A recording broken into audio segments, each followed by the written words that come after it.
సిద్దిపేటలో మాజీ పీసీసీ అధ్యక్షులు మాజీ MP B Hanumantharao press meet నిర్వహించారు. ఇచ్చిన మాట నిలబెట్టుకున్న కల్చర్ మాదని 2 లక్షల రుణమాఫీ చేస్తామని చెప్పాం, చేసి చూపిస్తున్నామని తెలిపారు. తొందరలోనే 6 గ్యారంటీలను అమలు చేస్తామని, ఆధార్ కార్డును అప్డేట్ చేసుకోకపోవడం వల్లే కొంతమంది రైతులకు మాఫీ కాలేదని, కార్యకర్తలు మాఫీ కాని అర్హులైన రైతులను గుర్తించి వారికి మాఫీ అయ్యేలా చూడాలని సూచించారు. ఆగస్టు 15లోగా అందరికీ 2 లక్షల రుణాలను మాఫీ చేస్తామని తెలిపారు. ఆనాడు యూపీఏ చైర్పర్సన్ సోనియా ఉన్నప్పుడు 70,000 కోట్ల రుణాలను రైతుల కోసం మాఫీ చేస్తామని గుర్తు చేశారు. కేసీఆర్ దళిత సీఎం అని చెప్పి దళితులను మోసం చేస్తే మేము బట్టి విక్రమార్కను డిప్యూటీ సీఎం చేసి వారి ఆత్మగౌరవాన్ని పెంచామని తెలిపారు. మీరు 10 ఏళ్లలో ఒక్క ఉద్యోగం ఇవ్వలేదు, మేము 7 నెలల్లోనూ ఉద్యోగాలు భర్తీ మొదలుపెట్టామన్నారు. టీఆర్ఎస్ను బీఆర్ఎస్గా మార్చినప్పుడే ఆ పార్టీ పని ఖతమైందని జోస్యం చెప్పారు. ఇచ్చిన మాట నిలబెట్టుకునే కల్చర్ మాదని చెప్పడానికి మా జిల్లా ప్రెసిడెంట్ అదేవిధంగా ఇప్పుడు సోదరుడు ఏదైతే చెప్పిండో అదేవిధంగా నిన్ననే 1 లక్ష లోపల ఉన్నటువంటి టోటల్ 2 లక్షల రుణమాఫీ చేస్తామని ఎన్నికల ముందు చెప్పాం. 6 డిక్లరేషన్ చెప్పాం, బస్సులో ఫ్రీ అన్నాం. అదేవిధంగా అంచెలంచెలుగా ఏదైతే పెన్షన్స్ కూడా 1 by 1 ఏదైతే చంద్రబాబు నాయుడు ఫస్ట్కే ఓల్డ్ ఏజ్ పెన్షన్స్ ఏదైతే ఇస్తున్నారో అవి కూడా ఇవ్వడం జరుగుతుంది. అయితే దీనికి అప్పుడే ఓ కొత్త వాతావరణం. ఆధార్ కార్డు అంటే అది అప్గ్రేడ్ చేసుకోలేదు కొందరు.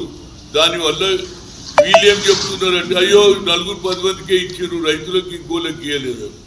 మా కార్యకర్తలకు రిక్వెస్ట్ ఏంటంటే ఎవరైతే అప్డేట్ చేసుకోలేదో వాళ్ళ దగ్గర పోవాలి, అప్డేట్ చేసేసి వాళ్ళకు కూడా అందరికీ ఇవ్వడం జరుగుతుంది.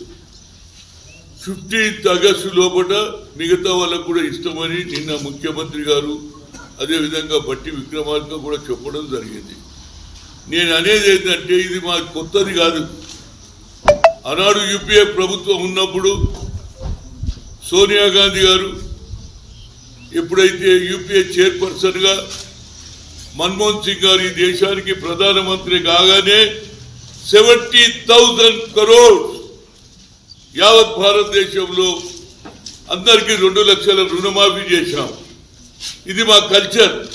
అదేవిధంగా సోనియా గాంధీ గారు ఏమన్నారు, గతంలో 360 మంది పోలీస్ చూటాలకు చనిపోయారు 69లో.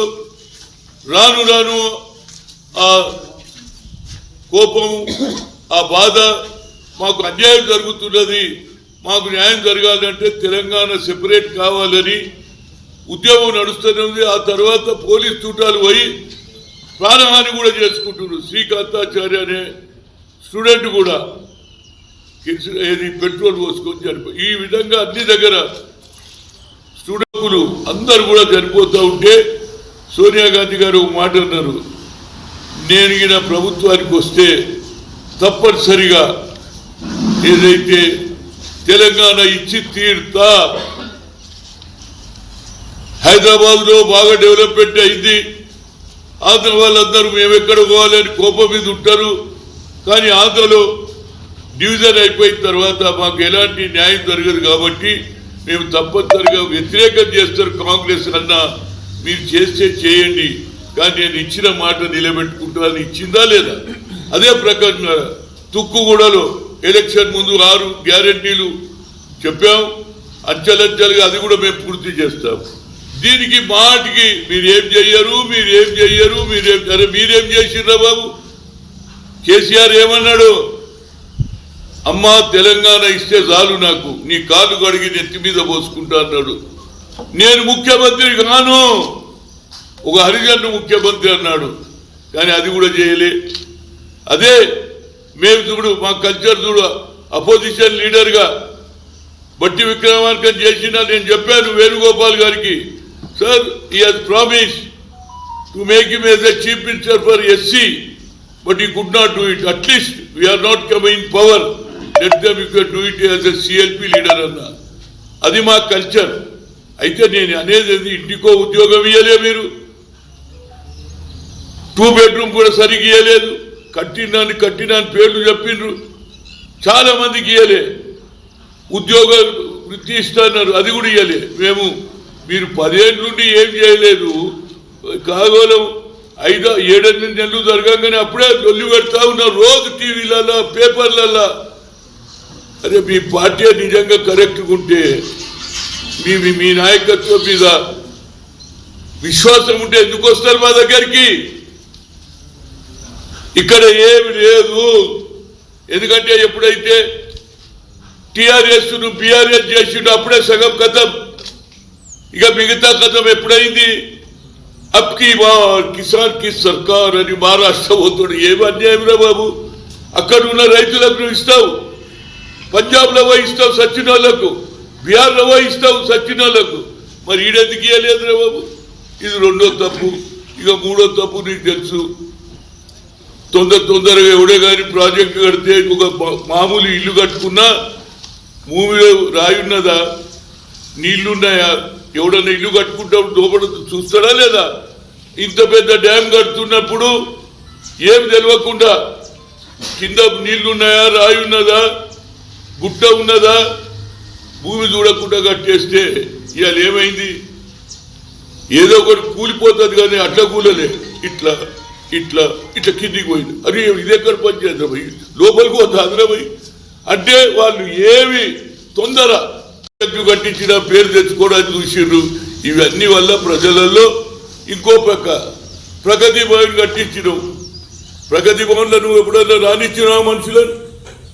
మాట్లాడటానికి ఏదైనా వాళ్ళ శాసనసభ్యులే తప్పితే పేదవాడిని చూసినావా?